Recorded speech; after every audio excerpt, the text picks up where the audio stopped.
Sal says, example, a naked put rolling question on ATER trying to determine the sweet spot when to roll. Sometimes I just roll the dice, no pun intended. On 9/17, I sold to open 2 contracts at 231. Today bought to close at 255.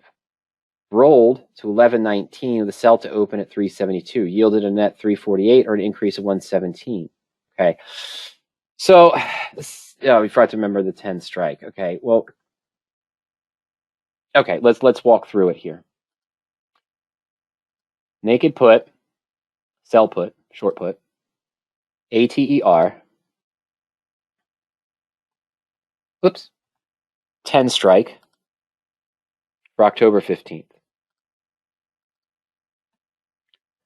On 17th. Yeah. Oh, okay, 2 contracts. For 231.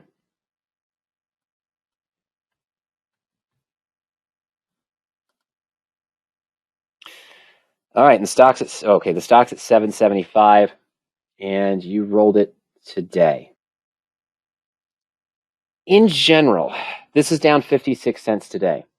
Okay, so in general, Sal, what we typically do on these positions, I'm in a naked put at 10. I probably sold it out of the money initially. And let me go to stock charts. Let me see if they got a better chart. Yep, there we go. Okay. In general, what Ernie and I would prefer to do, sorry for the ads, folks, we were at the 10 strike. So when the stock started to drop below 10, that's usually when we would have looked to roll down to the 750 strike if we wanted to stay in. Although the other discussion there is, remember, we don't sell a naked put on a position that we wouldn't mind owning long term. So I may have just let this be assigned at 10 and then managed it if the drop wasn't too bad. Now, I'm not saying that what you did today was bad at all. Okay, you waited for it to move. Ernie and I typically look to adjust the position or exit if the stock reaches within 1% of our short put strike price. That's for a naked put. That is for a bull put credit spread. But if I wanted to own the stock long term, I might just look to take assignment. Now, you said you bought it back today. Let's just assume the stock's at 775 and you paid $255 to buy it back. So what does that mean? Well, that means you took in $2.31 of initial premium, which was hopefully time value, as we saw from the stock chart, Sal, when you sold it.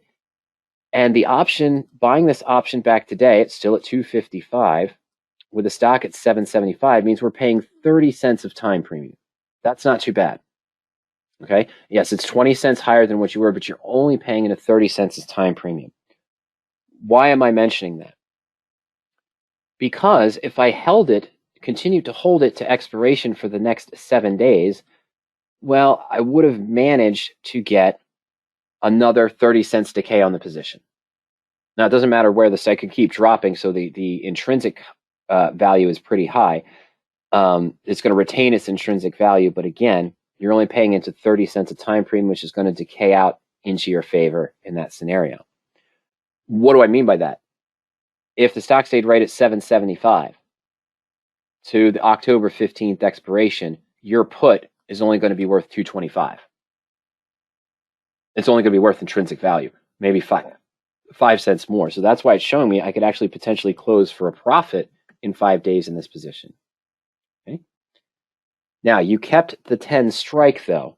I would have been more tempted to roll down at this point to the 750 rather than the 10, because the 10 is in the money. So when you're keeping an in the money put, you're still looking at the potential of being assigned early.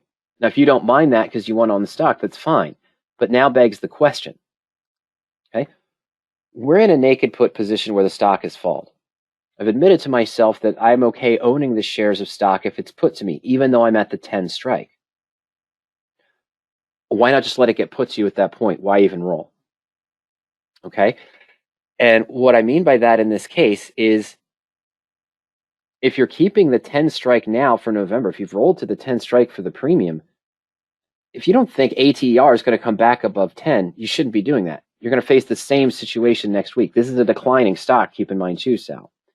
sometimes, and this also relates back to the covered call discussion that we had, but in a different aspect, sometimes it is best not to try to repair a position that's going opposite the sentiment for the strategy that you're using.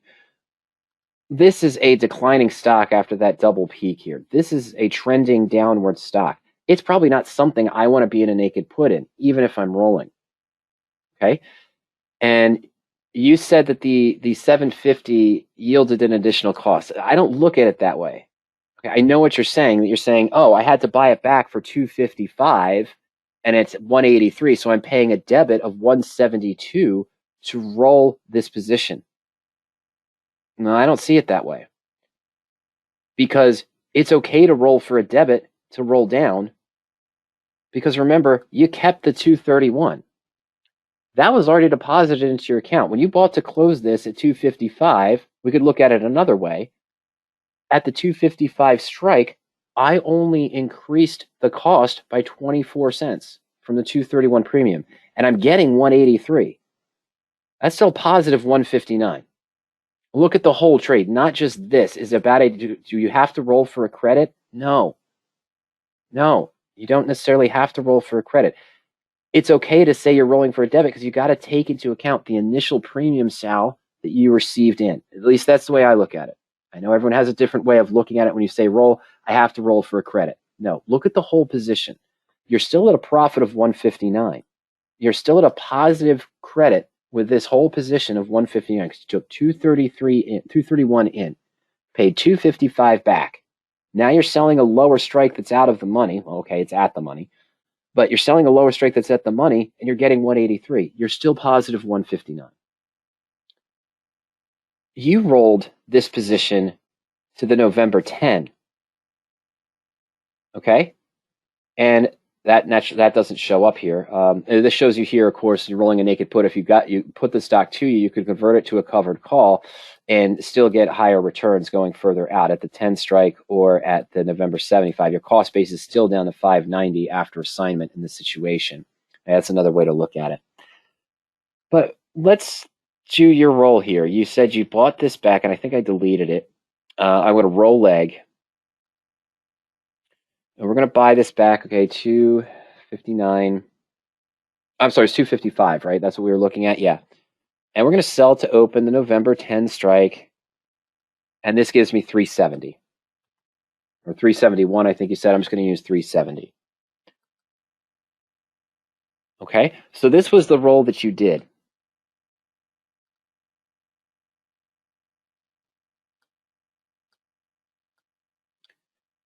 If the stock stays at 775, you're only making $130 because you're still going to have to buy to close that short put to avoid assignment. Or you're going to be risk getting put the stock here at this price. If you're not confident this stock is going to come back up, or it's going to waver right around $8 where it's still going to cost you $2 to buy it back. Yeah, you've got a little bit more premium that you took in this case. Your average cost is $346 on the position for an option that's $225 in the money. Why am I making this a point? You took in $346 per contract. You're $225 in the money right now. If the stock doesn't move from 775, you've got to pay that 225 back. What is your adjusted net credit on this position, the roll you did to the put? It is 117. At November expiration, stock still at 775. It costs you 225 to buy to close your obligation for that position. You're only netting 117 of true value. Whereas if I'd rolled down to the 750, you took in 346. You're not going to see all of that 346 unless the stock moves up to 10 in the next 42 days. If I had rolled down to the 750 put, taking in the 231 initial premium, the 255 buyback cost, positive 14 cents, and then the 182 or whatever it was, 183 premium for the 750 strike put, I'm net 159 because it's still out of the money. And if the stock moves up, yeah, I'm still net 159. If the stock doesn't move, I'm still net 159. If the stock doesn't move here, November expiration, you're only net 117, even though you took in 346. So who really added additional cost here in that case? I know I did. Okay, I know what you're saying is I'm taking away cost, so I'm not getting 182. I'm only making 159 by rolling down. I'm not saying you're in a bad position here, but if the stock moves up to 850, Sal, it's only going to cost you $1.50 to buy back, not the 225. Okay, so in that case, yeah, you're going to net almost a full $2 on the trade. I'm still stuck at 159. If it goes up to 9, it's only going to cost you $1. Most of this premium you took in is not time value. Remember, it's intrinsic at this point.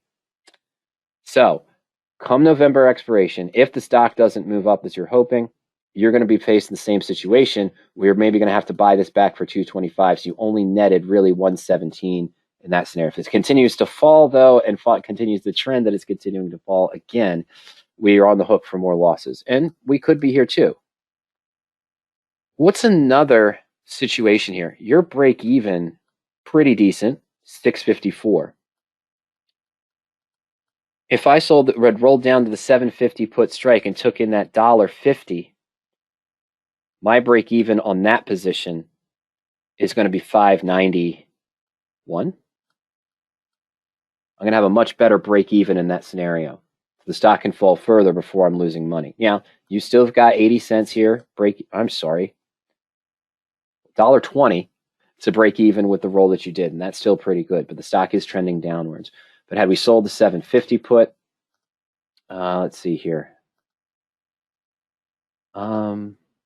If we sold the 750 put there, the new break even on the position 598. Okay, using slightly different prices, not using the full midpoint, the 183 and the 370. Okay, sorry, I'm looking at something there, but yeah, the break even would go down to 598. Sorry on that. So that's the difference. Rolling down to the lower strike would have given you that lower debit. Where you are now, you're at a cost basis of 346 for 2 November 10 puts, or $692. Break even of 654. Stocks at 775. But again, anywhere below 10, you're going to have to pay something to buy it back because you rolled to the same in the money strike put. So you're not going to realize this in that case. Can't say that this is a 52.9% return because right now we're sacrificing 225 of that to intrinsic value that we have to buy back. It's okay to roll down. It's okay to see a roll for a debit if you still have a positive net credit from the adjustments. You give yourself a better break even in that scenario as well.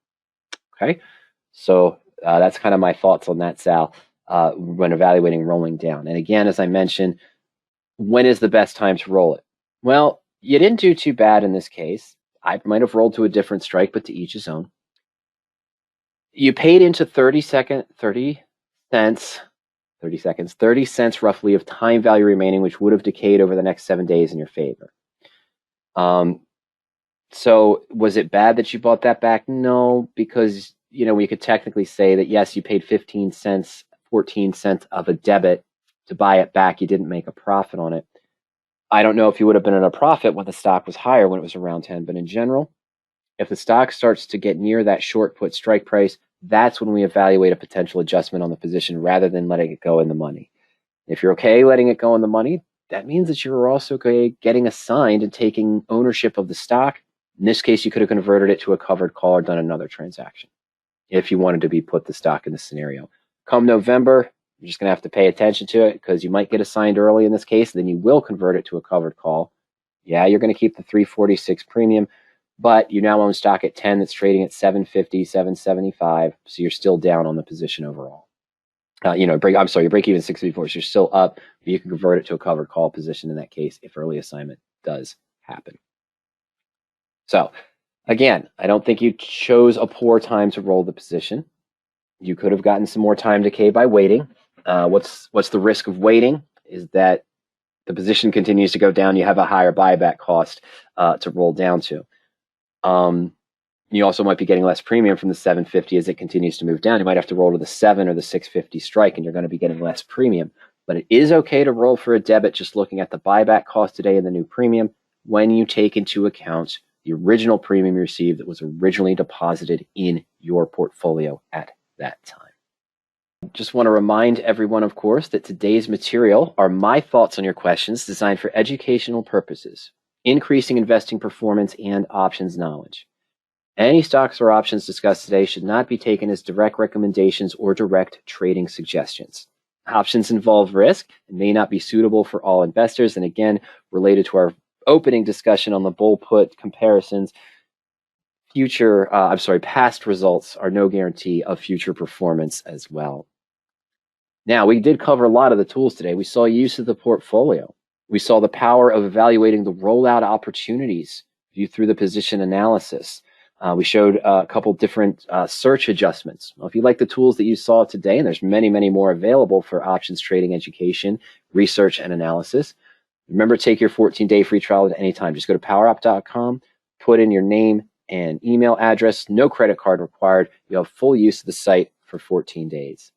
After that, subscription started only $45 per month. That's for end-of-day service.